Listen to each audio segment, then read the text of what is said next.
ঢাকা মহানগর দক্ষিণ সিটি কর্পোরেশনের আমাদের জনতার মেয়র ইশরাক হোসেনকে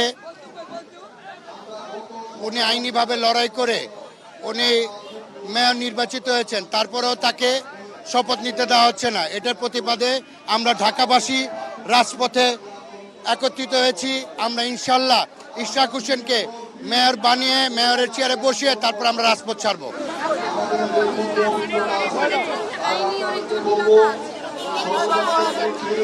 আসলে আইনি জটিলতা বলতে আপনাকে আমি একটা কথা বলি, এত আইন যদি থাকে তাহলে এই অবৈধ রাষ্ট্রপতির হাতে প্রধান উপদেষ্টা কিভাবে শপথ নিল?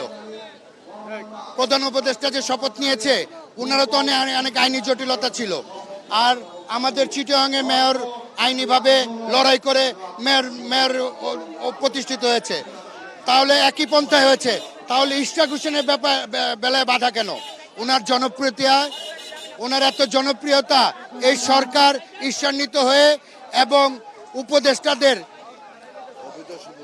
অবৈধ সুবিধা, বিভিন্ন লুটতরাজ, দুর্নীতি এগুলি ধরা খেয়ে যাবে। এর জন্য তারা চাচ্ছে না ইশরাক হোসেনকে তার জায়গায় অধিষ্ঠিত করতে।